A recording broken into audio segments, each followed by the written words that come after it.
بسم اللہ کی برکت کا واقعہ۔ کہا جاتا ہے کہ کسی علاقے میں قحط سالی پیدا ہو گئی۔ اس قحط سالی کی لپیٹ میں نہ صرف انسان بلکہ چرند و پرند سب اس کا شکار ہو گئے۔ مویشی مالکان بے حد پریشان تھے۔ اس دوران ایک مسجد کے مولوی نے جمعے کے خطبے میں نہایت یقین کے ساتھ یہ بات بتائی کہ اللہ کا نام لے کر یعنی بسم اللہ پڑھ کر دریا کو حکم دیا جائے تو وہ بھی نافرمانی نہیں کرتا۔ خطبہ سننے والوں میں ایک چرواہا بھی موجود تھا۔ مولوی کی یہ بات اس کے دل میں اتر گئی اور اس بات پر اس کا یقین کامل ہو گیا۔ اس نے واپس آ کر اپنی بکریاں کھولیں اور سیدھا دریا پر چلا گیا۔ اونچی آواز سے بسم اللہ الرحمن الرحیم پڑھا اور دریا کو کہا وہ اپنی بکریاں چروانے کے لیے دوسرے پار جانا چاہتا ہے، اور اسے کہا کہ مجھے اپنے اوپر سے گزرنے دے۔ یہ کہہ کر اس نے اپنی بکریوں کو لیا اور دریا پر چلتا ہوا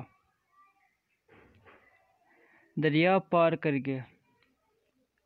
دریا کے دوسری طرف کا علاقہ گھاس سے بھرا پڑا ہوا تھا۔ درختوں کے پتے بھی صحیح سلامت تھے، کیونکہ کسی کو یہاں تک آنے کی رسائی نہیں تھی۔ اس نے خوب اچھی طرح اپنی بکریوں کو سیر کروایا اور واپس لوٹ آیا۔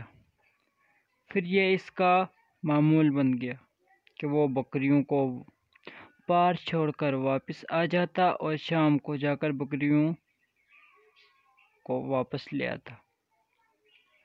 اس کی بکریوں کا وزن دگنا چگنا ہو گیا۔ لوگ چونک گئے۔ وہ اس سے پوچھا کہ وہ اپنی بکریوں کو کیا کھلاتا ہے۔ وہ سیدھا سادہ اور صاف دل نوجوان تھا۔ اس نے صاف صاف بات بتا دی کہ جناب،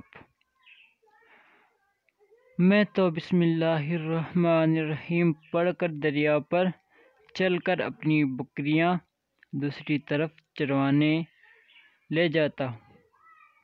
یہ بات سب نے سنی، مگر کسی نے اس چرواہے کی بات پر یقین نہیں کیا، کیونکہ یہ ناقابل یقین بات تھی۔ مگر اس بات ہوتے ہوتے مولوی صاحب کے پاس پہنچ گئی۔ مولوی صاحب نے چرواہے کو بلایا اور سارا ماجرا پوچھا۔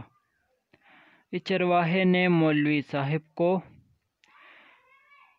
ہی حوالہ بنا لیا کہ مولوی صاحب، میں تو آپ کا شکریہ ادا کرنے والا تھا۔ آپ نے جمعے کے خطبے میں جو نسخہ بتایا تھا کہ بسم اللہ کہہ کر دریا کو بھی حکم دو تو وہ بھی انکار نہیں کرتا، تو میں بس آپ کے نسخے پر ہی عمل کر رہا ہوں۔ مولوی صاحب حیرت سے اس کے چہرے کو دیکھتا ہے۔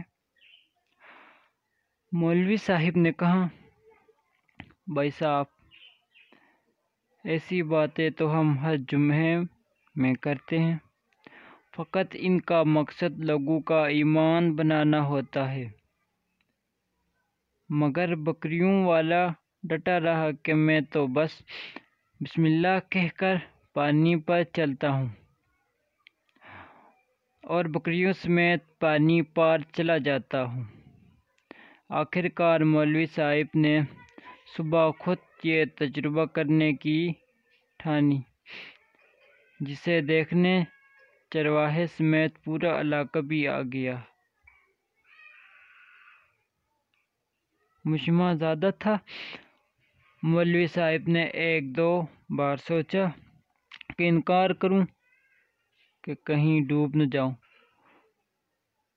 مگر وہ جو مولوی صاحب کو کندھے پر اٹھا کر لائے تھے،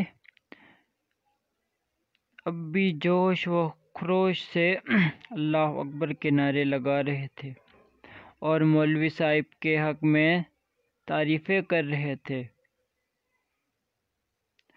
آخرکار مولوی صاحب نے اپنے ڈر کو دور کرنے کے لیے ایک رسہ منگوایا۔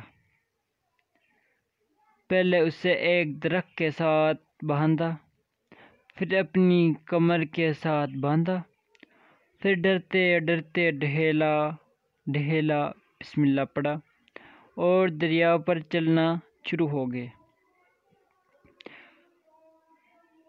مگر پہلا پاؤں ہی رکھتا تھا کہ پانی میں گر گئے۔ مولوی صاحب ڈبکیاں کھانے لگے اور پانی کے بہاؤ میں بہنا شروع ہو گئے۔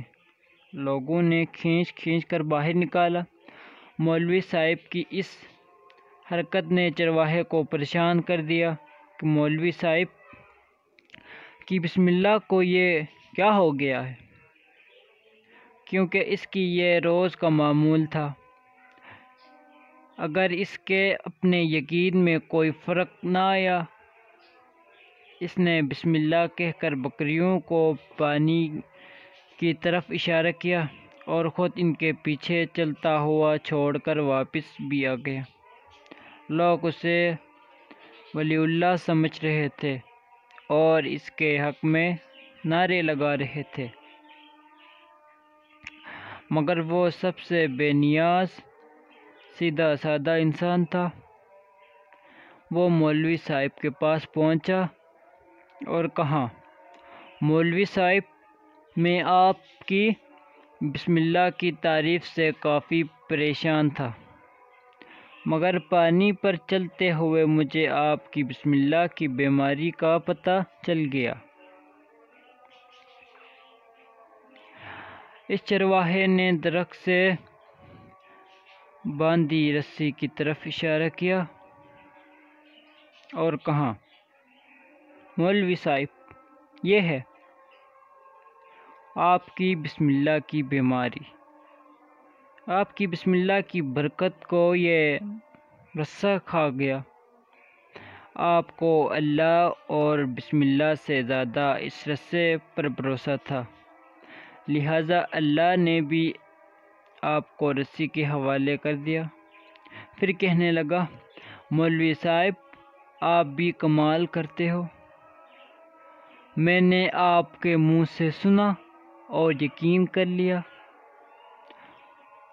اور میرے اللہ نے میرے یقین کی لاج رکھی، مگر آپ نے اللہ کا کلام سنا مگر یقین نہیں کیا، لہٰذا آپ کو اللہ نے رسوا کر دیا۔ محترم عزیز دوستو، یہی کچھ ہمارا حال ہے۔ ہماری نمازوں اور دعاؤں کا حال بھی یقین سے خالی ہے۔ میرے پیارے دوستو، اس کہانی سے میں یہ اندازہ ہوتا ہے کہ یقین سے بڑا دنیا میں کوئی کرتویہ نہیں۔